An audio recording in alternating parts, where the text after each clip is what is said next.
Vous cherchez un outil de développement 100% gratuit qui convient dans 80 à 90% des projets, avec un bon workflow simple et efficace, des prompts clairs et précis. Alors cette vidéo est faite pour vous. Bonjour à tous les amis et bienvenue dans cette nouvelle vidéo. Aujourd'hui, on va parler de Gemini CLI, de développement de prompts. Je vais vous donner toutes les recettes, toutes les astuces pour l'installer, le configurer, les petits tips. On va pas aller trop loin, vous allez voir, il faut que ce soit accessible encore une fois et que ce soit vulgarisé. Et ensuite, je vais vous donner du coup un workflow qui est simple et adapté à des projets à non-envergure entreprise, dans cette vidéo-là en tout cas. Et derrière, je vais aussi vous fournir les prompts comme si vous partez de zéro. Cette vidéo m'a été inspirée, en tout cas ce sujet-là m'a été inspiré par un membre du groupe Telegram privé qui m'a dit, écoute, je comprends pas quand je pars d'une page blanche, je sais pas quel prompt utiliser, je sais pas si c'est bon, donc du coup je réitère, mais j'ai l'impression qu'il manque des choses, etc.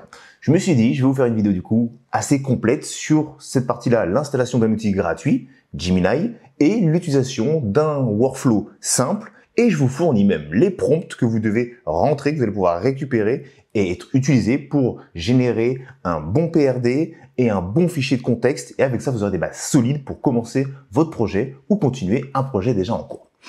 Alors, Gemini CLI, pour ceux parce qu'il y en a plein qui sont en train de courir après Claude Code, AWS, machin quoi, Amazon, KiloCode, etc. Bref, il y a énormément d'outils qui sortent en ce moment et c'est vrai qu'on sait pas trop où aller. On a cette fâcheuse tendance c'est la course à l'IA en ce moment, on est sur un marché qui est énormément, c'est plus de la volatilité, c'est une vague, c'est un raz-de-marée qui est en train de se passer dans le monde de l'IA. Donc c'est vrai qu'on est souvent submergé tous les jours. Il n'y a pas un jour où je me connecte pas sur YouTube et je vois une nouvelle vidéo, mon workflow ultime, mon nouveau truc, machin, etc. Ça évolue, c'est très bien. Mais c'est vrai que des fois, ça évolue et cette évolution a un coût en termes de veille technologique et a un coût en termes monétaire parce que c'est pas accessible forcément à tout le monde.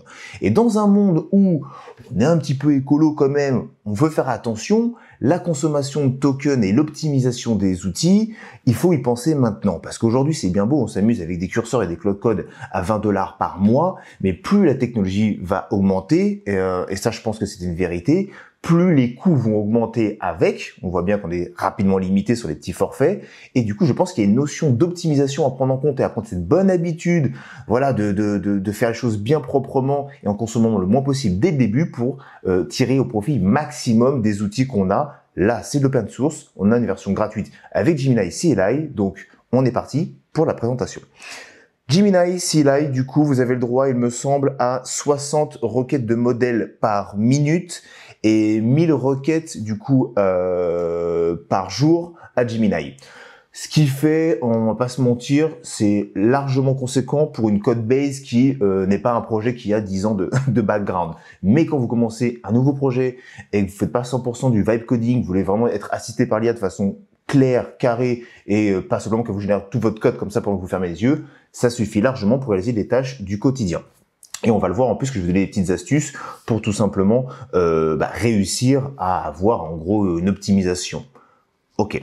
Je vous passe la partie installation de Gemini CLI. Ça, vous l'avez la documentation. Honnêtement, passez cette étape-là, vous aurez fait 80% du travail. On part du principe que vous l'avez installé sur votre machine. Normalement, vous voyez mon écran.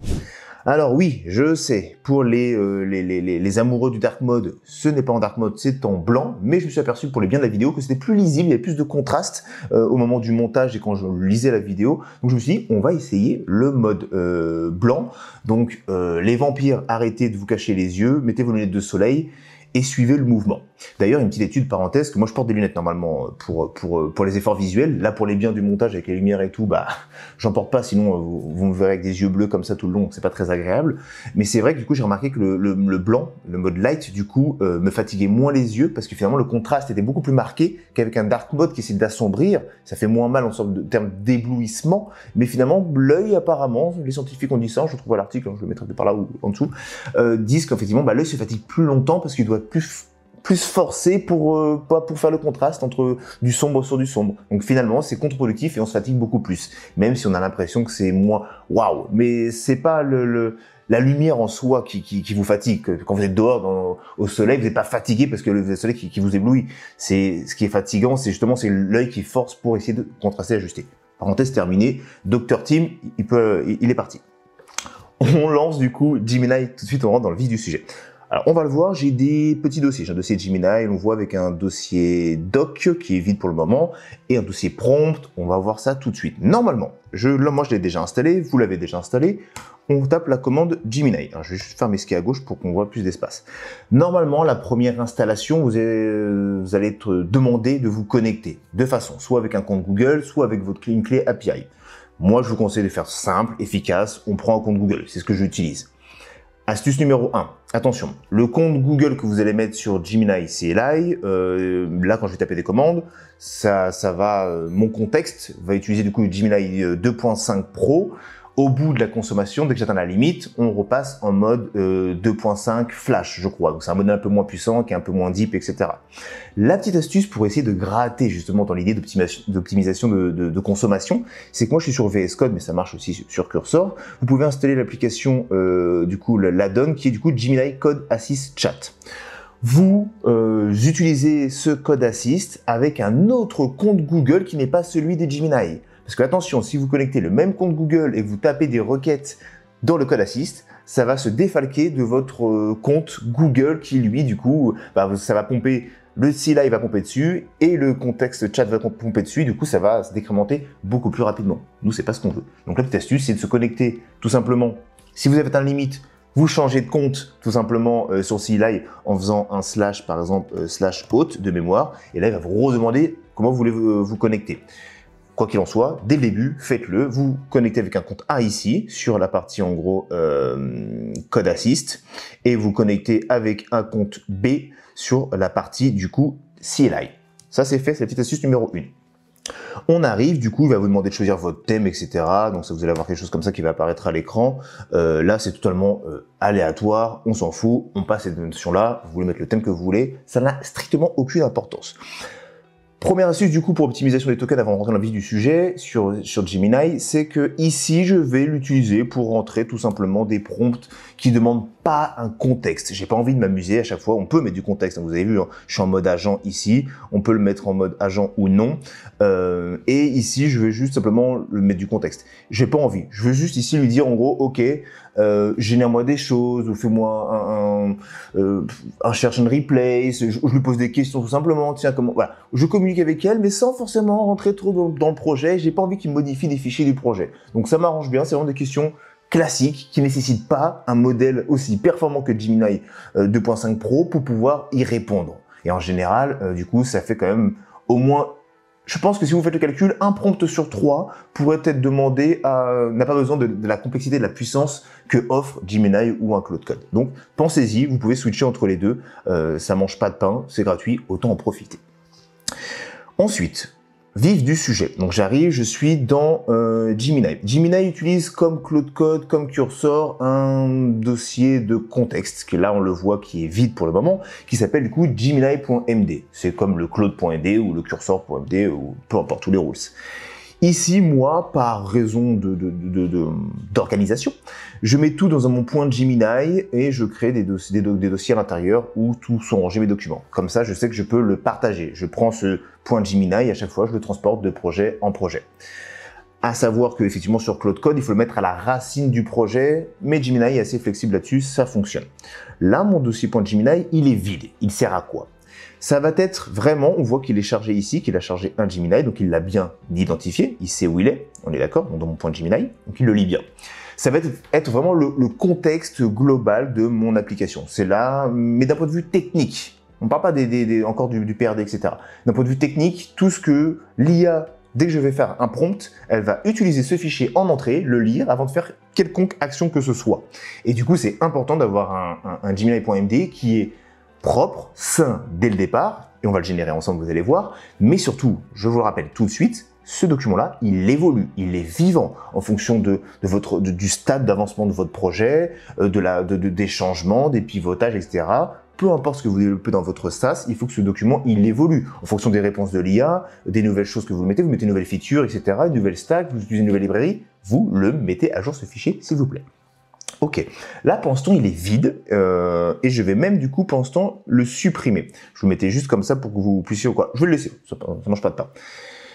Première chose à faire, c'est quelque chose qui n'est pas natif. Cursor là, pas Gemini. C'est en gros l'historique des points, ce qu'on appelle des checkpoints. Gemini n'a pas par défaut les checkpoints d'activer. Cursor, vous savez, si vous l'avez déjà utilisé, vous faites un prompt, il vous donne une réponse, vous acceptez la réponse. Ah non, mince, je me suis trompé, ça me convient pas, je veux revenir en arrière. Vous remontez dans le chat du contexte, vous cliquez sur Restore ou Checkpoint, d'ailleurs je sais pas comment ça s'appelle d'ailleurs, et ça enlève toutes les modifications que ça vient de faire à l'instant, et ça vous fait un point de restauration précédent.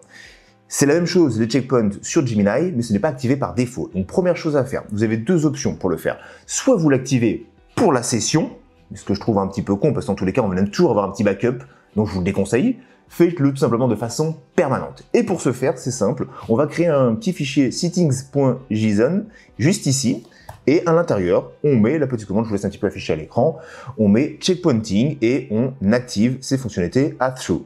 Elle est activée, elle est prête, c'est définitif, c'est dans le projet. Dès que je vais faire une modification ou dès que Gemini CLI va modifier un fichier, il va automatiquement générer un checkpoint, comme dans Mario Kart ou dans Zelda, peu importe, et vous pourrez du coup revenir en arrière si vous êtes trompé, ou s'il y a une modification qui vous plaît pas, ou si vous voulez faire un rollback tout simplement. Très simple, mais indispensable à mettre en place selon moi. Ça, c'est la première chose. On a du coup, je le disais, un fichier Gemini qui est du coup le contexte et la mémoire perpétuelle du projet qui est prise en compte. Vous devez faire évoluer ce projet, ce fichier. Mais attention, Gemini vient avec une option qui s'appelle justement Memory, et vous avez trois options. Show, Add, Refresh. Alors, Show, ça vous montre tout simplement... J'avoue par contre, le mode Light, on voit pas trop bien ce que je surbrille. Je suis en surbrillant, c'est pas terrible. Show va vous montrer tout simplement les mémoires. Actuellement, ma mémoire est vide, ok, pas de souci. Refresh, ça va utiliser le fichier Gemini que vous avez pour remettre à jour le contexte et la mémoire du CLI et ajouter. Donc, si je fais un Add, à la place de tout ça, add, je lui mets en gros Toto. Là, il va se passer quelque chose il faut être très vigilant. Memory add Toto, donc j'ajoute Toto. Vous allez me dire, bah, il va rajouter Toto. Alors, il demande est-ce que j'autorise à créer un fichier. Et on voit bien tout de suite qu'il y a une petite subtilité. Ici, dans Save Memory, il me dit, ah, je veux créer un fichier qui va aller dans la super vague, .gemini/gemini.md. Et si vous connaissez un petit peu, ou en tout cas si vous ne connaissez pas, je vous le dis, ce chemin-là, c'est un chemin qui est local. Parce qu'effectivement, la mémoire, il y a deux types de mémoire sur les CLI. Il y a la mémoire du coup du projet, donc qui est présente avec le Gemini.md que vous voyez à l'écran, qui est à la racine de mon projet, là où seront mes prochains fichiers. Mais j'ai aussi, donc qui peut être partagé, parce que du coup j'envoie tout le dossier à un collègue, il peut récupérer, au moins il a le contexte, on peut partager, on travaille en équipe, on met les contextes à jour. Parfait, faut-il encore ne pas les ignorer dans GetIgnore. Mais derrière ça, on a aussi une mémoire locale. Et là, on voit bien que cette mémoire locale-là, ça va me créer un fichier, je vais le faire hein, pour vous montrer, ça va créer un fichier, hop, juste ici, dans ma machine, du coup sur mon Mac actuellement, dans mon dossier à la racine, .gemini, et là on voit maintenant qu'il utilise deux fichiers Gemini. Pourtant ici j'en ai qu'un seul. Et en fin de compte il a utilisé la mémoire locale. Ce qui veut dire que c'est quelque chose qui est permanent et qui n'est pas propre au projet que j'aimerais mettre en place, donc des règles, des options, des envies, des habitudes, tout ce que vous voulez, mais qui n'est pas propre au projet, mais qui est propre à peu importe le projet que je fais, tu réfléchis, tu penses comme ça.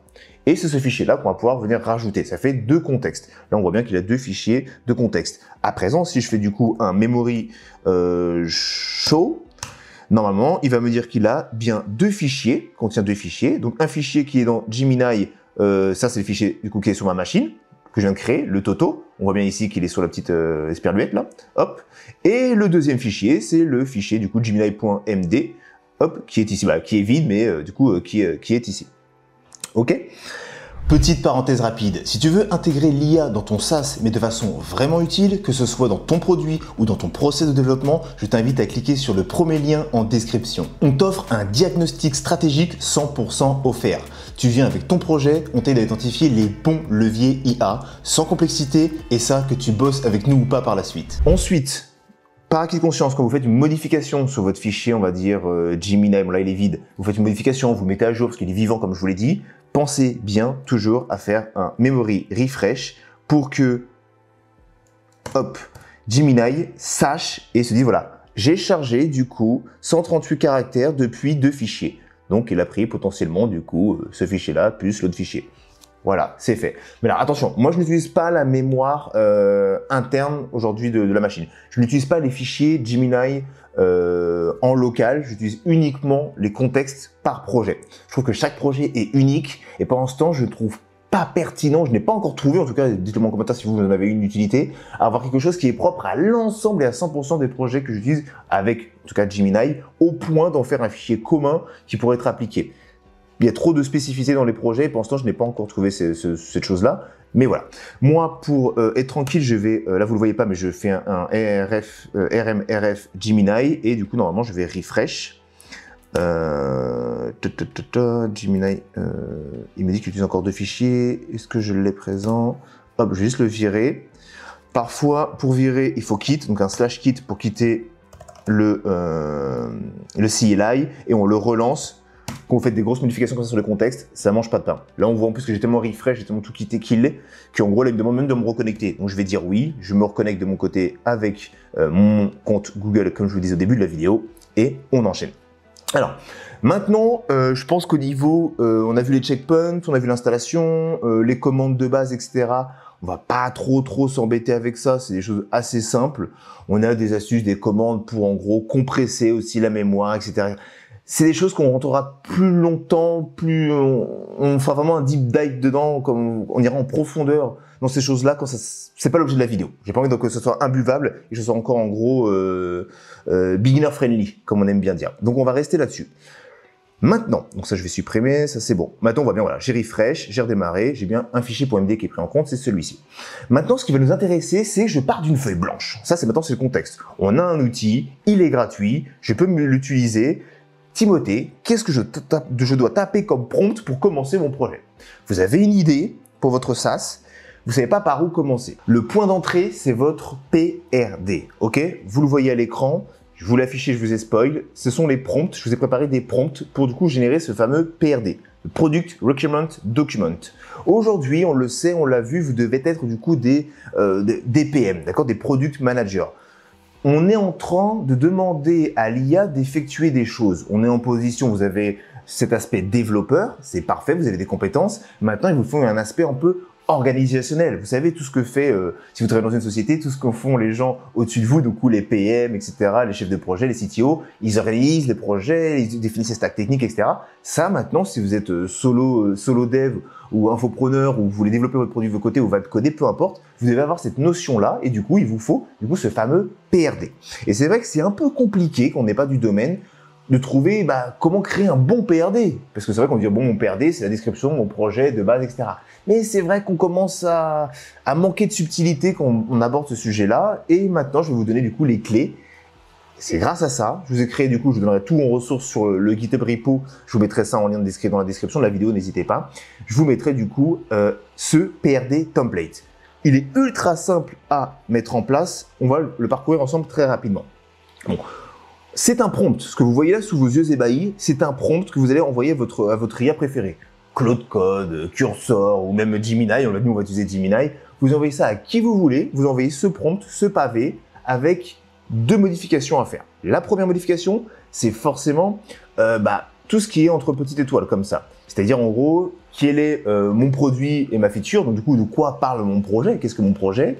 Et derrière, en dessous, le petit contexte, avec en gros la cible, le business objectif, la timeline, du coup les horizons, etc.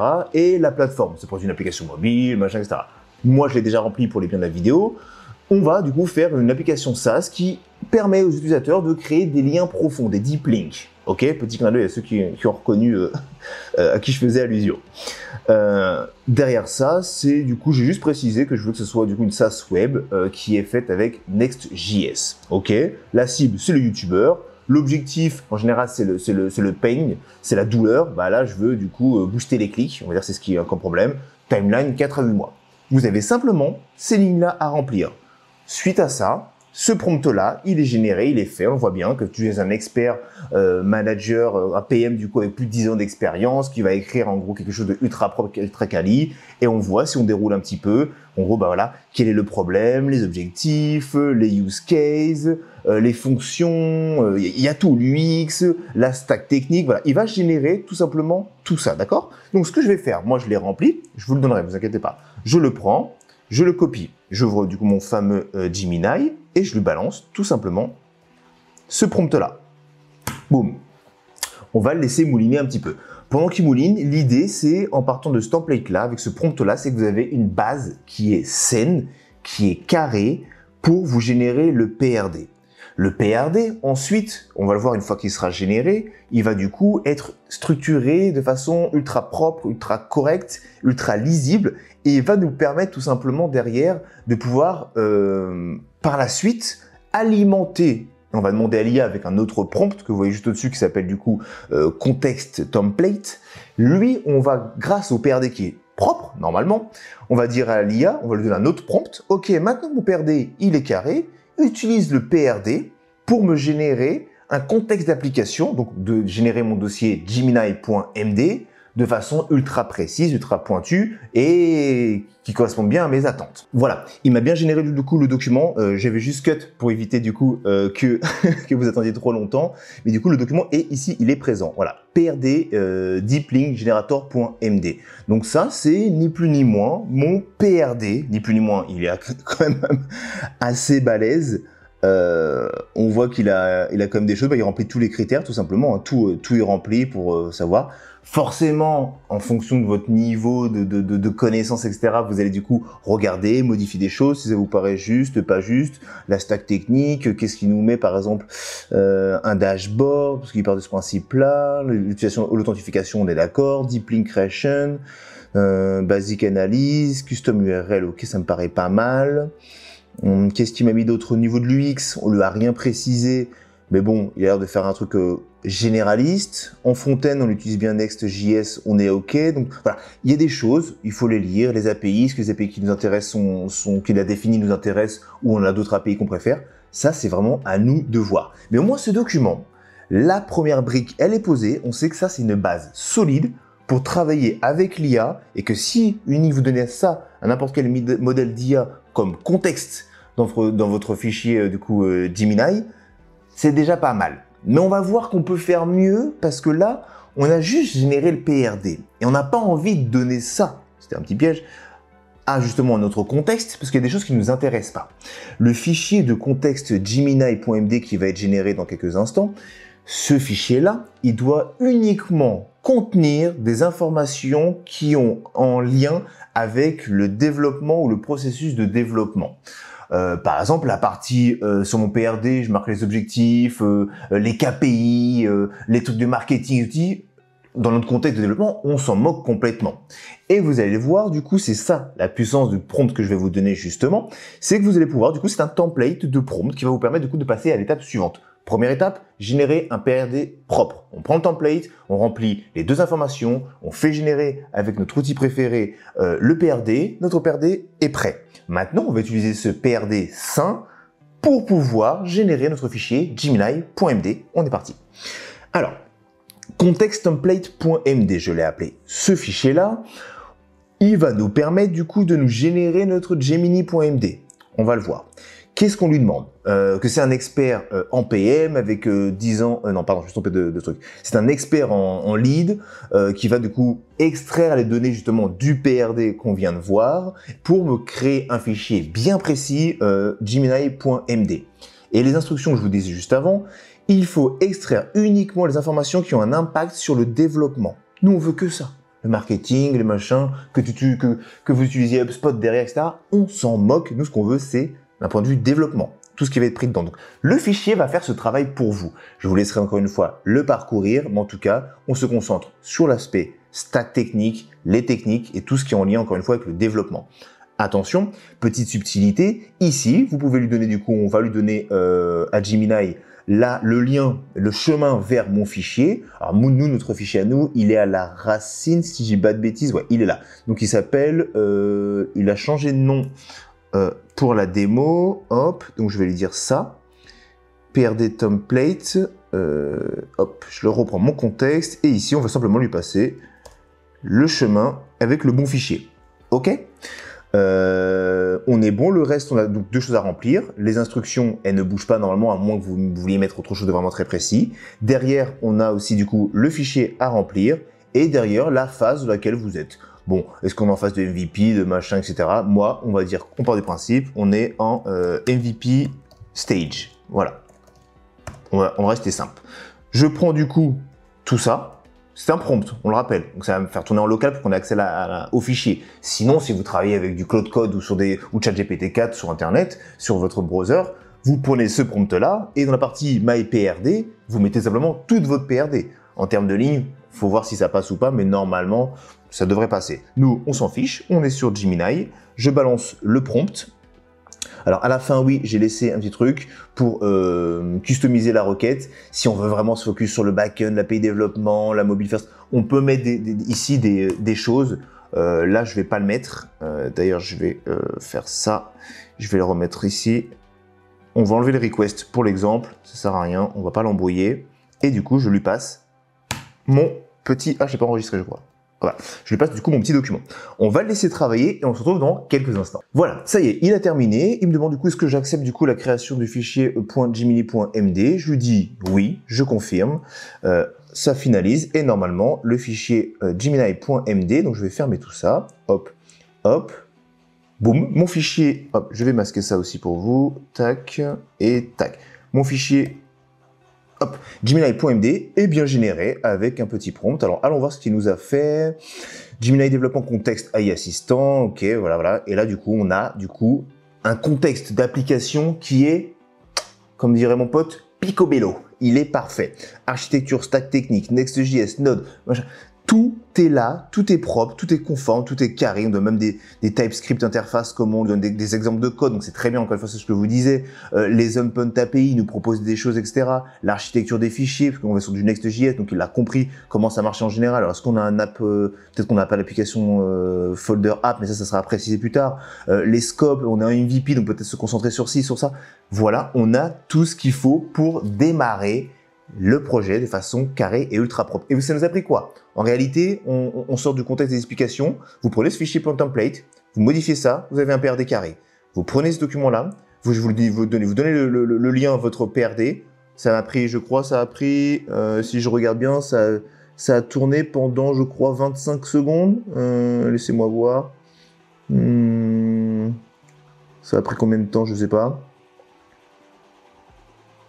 Ça a pris moins d'1 minute pour pouvoir du coup générer ce fichier-là. Et aujourd'hui, je suis quasiment sûr que jamais au grand jamais, vous auriez donné un prompt aussi complet à votre IA pour vous générer votre PRD et un prompt aussi complet à votre IA pour générer du coup tout simplement votre fichier de contexte. Bien entendu, comme je le rappelle, c'est à vérifier, c'est à adapter au niveau des réponses, etc. La stack, je vais lui dire que finalement, je veux utiliser du Supabase, ah bah non, je vais utiliser du MongoDB. Peu importe, derrière, en gros, tout simplement, c'est à vous, c'est à adapter. On vérifie toujours ce que l'IA a fait, mais vous voyez bien que le gain de temps et la précision sont là. C'était gratuit et c'était pixel perfect. Donc voilà, maintenant on a tout vu. Là, vous n'avez plus d'excuses. Vous pouvez du coup commencer à coder avec. Encore, on pourrait aller plus loin, mais je reste vraiment simple. On n'a même pas encore fait la génération du plan, une sorte de roadmap.md. On le verra dans une prochaine vidéo un peu plus poussée. Mais je pourrais très bien, du coup, à partir de maintenant que j'ai ça, je sais ce que je veux créer, etc. Je peux demander, du coup, à Gemini, crée-moi la roadmap avec toutes les tâches, etc. Je vous ferai une vidéo pour ce prompt-là dans tous les cas. Et je vais vous présenter un workflow qui a évolué et qui évolue beaucoup. C'est pour ça que je ne vais pas trop dans les détails. On va rester vraiment très simple pour l'instant. Mais je peux très bien le faire. Vous pouvez très bien le faire. Génère-moi la roadmap avec les tâches, etc. Et vous aurez du coup une liste de tâches et vous pourrez du coup suivre vos tâches, machin, etc. Il n'y a pas de problème. Aujourd'hui, on a 2 ou 3 workflows qui se démarquent. Donc en gros des workflows comme ça un peu maison pour les projets à petite échelle ou pour les gens qui sont solo, qui commencent des projets ou qui veulent juste modifier des projets maison. On a une version, on va dire, au-dessus avec vraiment tout ce que je viens de dire. On génère la roadmap, on génère tout, etc. Cloud Code qui gère des sub-agents, etc. Mais là, on est encore sur Gemini où on crée plein de petits fichiers .md comme on l'a vu pour vraiment tel architecte, tel front-end, où on sépare, limite, on fait des faux agents sur Gemini, on peut. Et il y a un autre modèle, un autre workflow qui a l'air de se démarquer. Ça va faire l'objet d'une vidéo totalement extraordinaire, je pense, sur la chaîne, mais qui risque de durer peut-être 1 heure, 1 heure et demie. Ça va être du coup la méthode BIMAD. La méthode BIMAD, je vous spoil un petit peu maintenant, mais c'est un peu la méthode ultime pour répondre à des besoins de type entreprise, on va dire. C'est qu'en gros, c'est la méthode agile pour le développement assisté par IA. Donc on est sur un autre niveau. Pour l'instant, on n'en est pas encore là, donc on va y aller step by step pour que vous puissiez suivre le mouvement. Mais c'est vraiment une méthode qui, en gros, là, on a toute une équipe. On a d'IA, on a des agents qui sont vraiment liés à faire ceci, à faire cela. Il y a une organisation, chacun a ses tâches, on en les délimite, on les limite. Et ça, je vais vous le préparer, je vais vous le montrer, je vais vous le faire découvrir. On sera potentiellement sur Claude Code pour profiter des fameux modes agents et à leur affecter du coup des règles et des specs et des choses à suivre et des rôles tout simplement. Donc ça sera vraiment plus sexy sur Claude Code que sur Gemini pour faire ça. Mais pour résumer, pour conclure, Gemini est un très bon outil à intégrer dans votre workflow, dans votre outil de travail. Si vous désirez faire du vibe coding, avec le petit workflow, on voit que ça marche bien. Du code assisté par IA, ça va répondre à 80% du temps au projet sans avoir besoin de payer. Donc ça me semblait intéressant de vous montrer du coup cette petite méthodologie. Du coup voilà les amis, vous avez maintenant toutes les clés en main pour pouvoir coder comme je le disais avec un CLI qui est gratuit, dans la limite des stocks disponibles bien entendu. N'oubliez pas la petite astuce avec le double compte pour l'assistant plus du coup le CLI. Vous avez des prompts pour vous générer au pixel perfect picobello, je trouve cette expression ça fait rigoler, du coup un PRD qui va vous permettre du coup de générer ensuite avec un autre second prompt votre fichier de contexte global. Avec ça, vous avez une base solide et saine pour faire vos projets chez vous de votre côté, tranquillement solopreneur, j'allais dire, mais en infopreneur ou en tout cas des projets maison. Encore une fois, quand on passera à l'échelle ou sur des projets un peu plus costauds ou de type entreprise, comme je l'ai dit juste avant, on aura d'autres méthodes, d'autres workflows qui seront un peu plus stricts, un peu plus serrés, mais qui sont nécessaires au vu d'un contexte d'entreprise. Donc je vous dis à plus tard et surtout, enjoy your SaaS. Si tu te reconnais dans l'un de ces cas, tu veux intégrer de l'IA dans ton SaaS, mais tu sais pas par où commencer et t'as pas envie de builder une feature inutile. Tu veux utiliser l'IA pour développer et scaler plus vite ton produit sans brûler 10K en dev, en outils ou en prestat freelance. T'as un SaaS en ligne, mais ça ne vend pas et tu ne sais pas d'où ça vient, mais t'as besoin de résultats. Ou tu veux vendre à des entreprises, mais t'as zéro certitude sur ta conformité RGPD ou l'AI Act, cybersécurité? Alors clique sur le lien en description et dépose ta candidature. Si ton projet est éligible, on t'offre un diagnostic stratégique complet. On t'explique ce qui bloque et surtout comment corriger le tir. Simple, direct, sans détour. C'était Timothée, merci d'avoir regardé cette vidéo et on se retrouve très vite pour un prochain épisode.